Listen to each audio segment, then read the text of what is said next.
എല്ലാവർക്കും നമസ്കാരം. ഇന്ന് നമ്മൾ ബേക്കറി സ്റ്റൈലിലൊരു കറമുറ സ്നാക്കാണ് ഉണ്ടാക്കാൻ പോകുന്നത്. ഇതിന് പല നാട്ടിലും പല പേരായിരിക്കും, പക്ഷേ ഞങ്ങളുടെ നാട്ടിൽ ഇതിനെ ചീട എന്നാണ് പറയുന്നത്. അപ്പോൾ നമുക്കിത് എങ്ങനെ ഉണ്ടാക്കുന്നതെന്ന് നോക്കാം. അപ്പോൾ ആദ്യം തന്നെ നമുക്ക് മാവൊന്ന് കുഴച്ചെടുക്കാം. അതിനായിട്ടൊരു പാത്രത്തിലേക്ക് നമുക്ക് 1 കപ്പ് വറുത്ത അരിപ്പൊടി ഇട്ട് കൊടുക്കാം. അരിപ്പൊടി എടുക്കുമ്പോൾ വറുത്ത അരിപ്പൊടി തന്നെ ആവാനായിട്ട് ശ്രദ്ധിക്കുക. ഇനിയിപ്പോൾ നമ്മൾ കടയിൽ നിന്ന് ഇപ്പോൾ വറുത്ത അരിപ്പൊടി എന്ന് പറഞ്ഞ് വാങ്ങിക്കുന്ന പൊടികളാണെങ്കിൽ പോലും നമ്മൾ വീട്ടിൽ അത് ഒരു 10 മിനിറ്റോളം ലോ ഫ്ലെയിമിലിട്ട് നന്നായിട്ട് ഒന്നും കൂടെ ഒന്ന് വറുത്തെടുക്കുക. ഇതിലേക്ക് നമുക്കിന് കുറച്ച് ഉപ്പിട്ട് കൊടുക്കാം. അതുപോലെ തന്നെ കുറച്ച് എള്ളിട്ട് കൊടുക്കുക. 1/4 ടീസ്പൂണോളം തന്നെ തികച്ച് വേണ്ട. അതിൻ്റെ കൂടെ 1 ടീസ്പൂൺ നെയ്യ് അതല്ലെങ്കിൽ ബട്ടർ ഇട്ട് കൊടുക്കുക. നെയ്യ് അല്ലെങ്കിൽ ബട്ടർ ചേർക്കണമെന്ന് നിർബന്ധമൊന്നുമില്ല. കടകളിൽ ഇപ്പോൾ സാധാരണ അവരുണ്ടാക്കുമ്പോൾ അതിൽ നെയ്യും ബട്ടറൊന്നും ചേർത്തിട്ടല്ല. പക്ഷെ നമ്മളിത് വീട്ടിൽ ചെയ്യുമ്പോൾ ഇച്ചിരി നെയ്യും കൂടെ ചേർത്ത് കഴിഞ്ഞാൽ ഇച്ചിരി കൂടെ ഒരു നല്ല ടേസ്റ്റ് ഉണ്ടാവും. ഇനി നന്നായിട്ടൊന്ന് മിക്സ് ചെയ്തെടുക്കുക. അതിനുശേഷം ഏകദേശം ഒരു 1/4 കപ്പോളം വെള്ളം ചേർത്തിട്ട് നന്നായിട്ടൊന്ന് കുഴച്ചെടുക്കുക. അപ്പോൾ 1/4 കപ്പ് വെള്ളം കംപ്ലീറ്റ് ആയിട്ട് ഇതിലേക്ക് ചേർക്കണമെന്നില്ല. ഏകദേശം ഒരു 2 ടേബിൾ സ്പൂണോളം കുറവ് ചേർത്താൽ മതി. കാരണം നമ്മളിതിലിപ്പോൾ 1/4 കപ്പ് വെള്ളം ഒഴിച്ച് ഇത് കുഴച്ചാലും നല്ല സോഫ്റ്റ് ആയിട്ടുള്ള മാവ് തന്നെയായിരിക്കും. പക്ഷേ കുറച്ച് സമയം ഇരിക്കുമ്പോൾ ഇത് നല്ല ഡ്രൈ ആയിട്ട് വരും. കാരണം നമ്മളിത് വറുത്തരിപ്പൊടിയാണ് എടുത്തേക്കുന്നത്. അപ്പോൾ അതുകൊണ്ട് കുറച്ച് സമയം ഇരിക്കുമ്പോൾ തന്നെ നന്നായിട്ട് ഡ്രൈ ആയിട്ട് വരും. അപ്പം അങ്ങനെ നിങ്ങൾക്ക് തോന്നുകയാണെങ്കിൽ കൈ ജസ്റ്റ് ഒന്ന് നനച്ചതിന് ശേഷം ഒന്നുകൂടെ ഒന്ന് കുഴച്ചെടുത്താൽ മതി. അപ്പോൾ നമ്മുടെ മാവ് നന്നായിട്ട് കുഴച്ചെടുത്തിട്ടുണ്ട്. ഇനി ഇതിലേക്ക് നമുക്കൊരു 2 ടേബിൾ സ്പൂൺ മൈദയും കൂടെ ചേർത്ത് കൊടുക്കണം. നന്നായിട്ട് മിക്സ് ചെയ്തെടുക്കുക.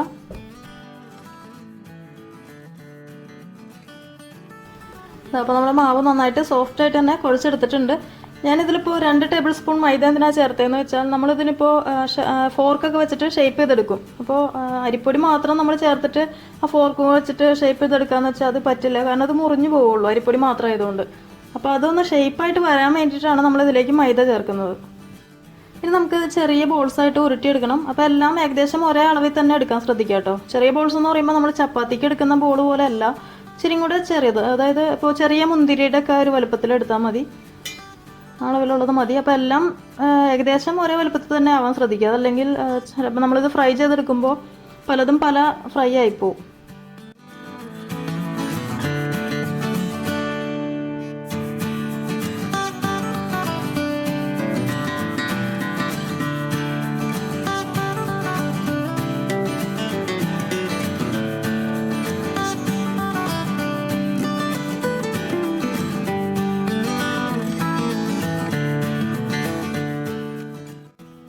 അവിടെ ഇപ്പോൾ ഞാൻ കുറച്ച് ബോൾസായിട്ട് ഉരുട്ടി എടുത്തിട്ടുണ്ട്. അപ്പോൾ കംപ്ലീറ്റ് ആയിട്ട് ഉരുട്ടി വെക്കണമെന്നില്ല, കുറേശ്ശെ ചെയ്താൽ മതി. പിന്നെ നമുക്ക് ഷേപ്പ് ചെയ്തെടുക്കണം ഫോർക്ക് വെച്ചിട്ട്. അപ്പോൾ ഒന്നില്ലെങ്കിൽ നമുക്ക് പ്ലാസ്റ്റിക് ഫോർക്ക് ഉപയോഗിക്കാം, അതല്ലെങ്കിൽ സ്റ്റീലിൻ്റെ ഉപയോഗിക്കാം. സ്റ്റീലിൻ്റെയാണ് എടുക്കുന്നതെങ്കിൽ ഇതിൽ കുറച്ച് ഓയിലൊന്ന് തടവിയതിന് ശേഷം വേണം എടുക്കാനായിട്ട്. അപ്പോൾ എനിക്ക് ഇച്ചിരി കൂടെ ഈസി ആയിട്ട് തോന്നുന്നത് പ്ലാസ്റ്റിക്കിൻ്റെ ആണ്. അതുകൊണ്ട് ഞാനിപ്പോൾ ഇതിനാണ് ചെയ്യാൻ പോകുന്നത്. നമ്മളിപ്പോൾ ഉരുട്ടി വെച്ചിരിക്കുന്ന ഒരു ബോൾസ് എടുക്കുക. എന്നിട്ട് ഇവിടെ വെച്ചിട്ട് ജസ്റ്റ് ഒന്ന് പ്രസ് ചെയ്ത് കൊടുക്കുക കൈ കൊണ്ട്.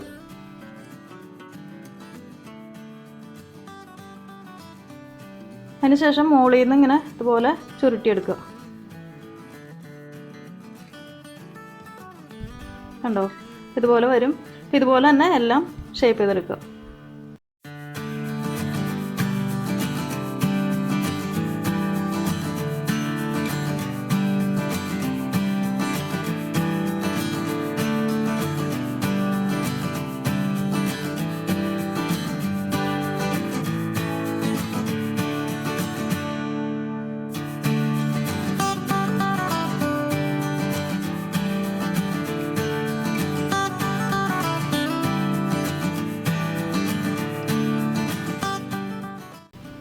അപ്പോൾ നമ്മുടെ കംപ്ലീറ്റ് മാവും ഇതുപോലെ ഷേപ്പ് ചെയ്തെടുത്തിട്ടുണ്ട്. ഇനി നമുക്ക് എണ്ണ ചൂടാക്കിയിട്ട് ഇത് ഫ്രൈ ചെയ്തെടുക്കാം.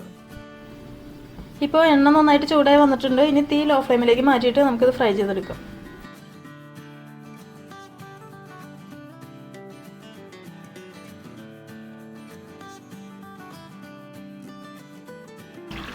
അപ്പോൾ ഏകദേശം നമ്മുടെ ഫസ്റ്റ് ബാച്ച് ഓക്കെ ആയിട്ടുണ്ട്.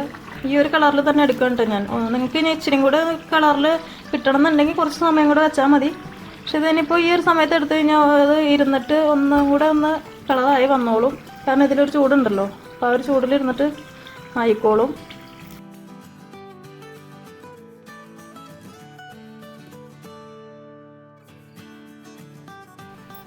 അപ്പോൾ ബാക്കിയിരിക്കുന്നതും കൂടെ ഇതുപോലെ തന്നെ ഫ്രൈ ചെയ്തെടുക്കുക.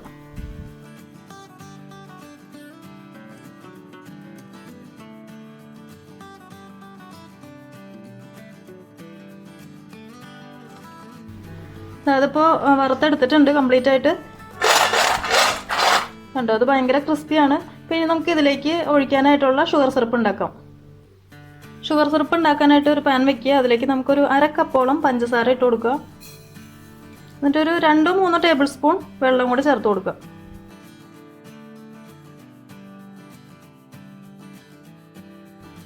ഷുഗർ സിറപ്പ് ഉണ്ടാക്കുമ്പോൾ നമുക്ക് ഇതിലേക്ക് അധികം വെള്ളമൊന്നും ചേർക്കണ്ട, കുറച്ച് വെള്ളം ചേർത്താൽ മതി. കാരണം കൂടുതൽ വെള്ളം ചേർത്ത് കഴിഞ്ഞാൽ നമ്മളിത് അതിലേക്ക് ഒഴിക്കുമ്പോൾ ഒരു കുതിർന്ന ഫീലാവും. കുറച്ച് അധികം എന്താ പറയുക, ശരിക്കും ഭയങ്കര ക്രിസ്പി ആയിരിക്കണം ഇത്. അപ്പോൾ നമ്മൾ അധികം വെള്ളമൊക്കെ ചേർത്ത് ഒഴിച്ച് കഴിഞ്ഞാൽ അത്രയ്ക്ക് അങ്ങോട്ട് ക്രിസ്പി ആവില്ല. അപ്പോൾ അതുകൊണ്ട് ഒരു 2-3 ടേബിൾ സ്പൂൺ മാത്രം വെള്ളം ഒഴിച്ചാൽ മതി. ഇതിനിപ്പോൾ ലോ ഫ്ലെയിമിൽ തന്നെ വയ്ക്കുക. എന്നിട്ട് ഒരു നൂൽപ്പരുവ് ആവില്ല, ആ സമയത്ത് നമുക്ക് നമ്മുടെ ചീടയിലേക്ക് ഇത് ഒഴിച്ചു കൊടുക്കാം.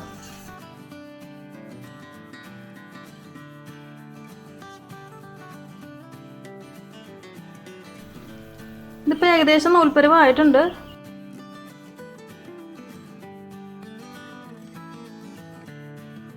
നമുക്ക് സ്റ്റൗ ഓഫ് ചെയ്തിട്ട് ഇത് നമുക്ക് ഒഴിച്ചു കൊടുക്കാം അതിലേക്ക്. ഇത് ഒഴിച്ചതിന് ശേഷം നന്നായിട്ടൊന്ന് മിക്സ് ചെയ്ത് കൊടുക്കണം കേട്ടോ.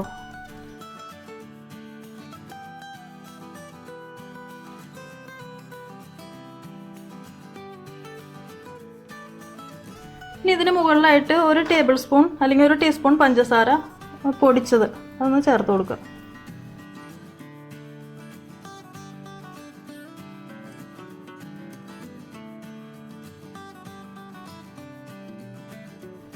അപ്പോൾ നമ്മുടെ ബേക്കറി സ്റ്റൈൽ ചീട റെഡി ആയിട്ടുണ്ട്. ഭയങ്കര ക്രിസ്പിയാണ്. അപ്പോൾ എന്തായാലും കുട്ടികൾക്ക് ഇഷ്ടപ്പെടും. കുട്ടികൾക്ക് മാത്രമല്ല മുതിർന്നവർക്കും ഇഷ്ടപ്പെടും. കാരണം അത്ര നല്ല ടേസ്റ്റി ആയിട്ടുള്ള സ്നാക്ക് തന്നെയാണ്. അപ്പോൾ ഞാനിപ്പോൾ ഇതിൽ വെള്ളം ചേർത്തിട്ടാണ് അതിൻ്റെ മാവ് കുഴച്ചെടുത്തത്. നിങ്ങൾക്ക് വേണമെങ്കിൽ സെയിം റെസിപ്പിയിൽ നാളികേരപ്പാൽ, അതായത് നല്ല തിക്കായിട്ടുള്ള നാളികേരപ്പാൽ വേണമെങ്കിൽ ചേർത്തിട്ട് സെയിം അളവൊക്കെ സെയിം തന്നെയാണ്. നാളികേരപ്പാൽ ചേർക്കാം. അതുപോലെ തന്നെ എള്ളിന് പകരമായിട്ട് നല്ല ജീരകം ചേർത്തിട്ട് ഇതുപോലെ തന്നെ ഉണ്ടാക്കിയെടുക്കാനായിട്ട് പറ്റും. അതുപോലെ തന്നെ ടേസ്റ്റിൻ്റെ കാര്യത്തിൽ രണ്ടും തമ്മിൽ ഭയങ്കര വ്യത്യാസമുണ്ട്. കാരണം നമ്മൾ നാളികേരപ്പാലിൽ ചെയ്യുമ്പോൾ അച്ചപ്പൊക്കെ കഴിക്കുന്ന ആ ഒരു ടേസ്റ്റ് ആയിരിക്കും. ഈ ഒരു മെത്തേഡിൽ ചെയ്യുമ്പോൾ നമ്മൾ ബേക്കറിയിൽ നിന്ന് വാങ്ങിച്ച് കഴിക്കുന്ന ആ സെയിം ടേസ്റ്റ് തന്നെയായിരിക്കും കേട്ടോ.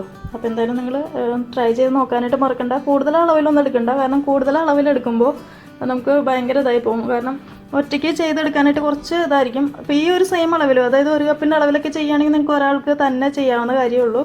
അതല്ല കൂടുതൽ അളവിലൊക്കെ എടുക്കുകയാണെങ്കിൽ വേറെ ഒരാളെയും കൂടെ സപ്പോർട്ട് എന്നെ വിളിക്കുക. അപ്പോൾ മസ്റ്റായിട്ടും നിങ്ങൾ ട്രൈ ചെയ്ത് നോക്കാനായിട്ട് മറക്കണ്ട. അതുപോലെ തന്നെ ലൈക്ക് ചെയ്യുക, ഷെയർ ചെയ്യുക. അപ്പോൾ അടുത്ത ദിവസം നമുക്ക് കാണാം. Thank you for watching tasty spot.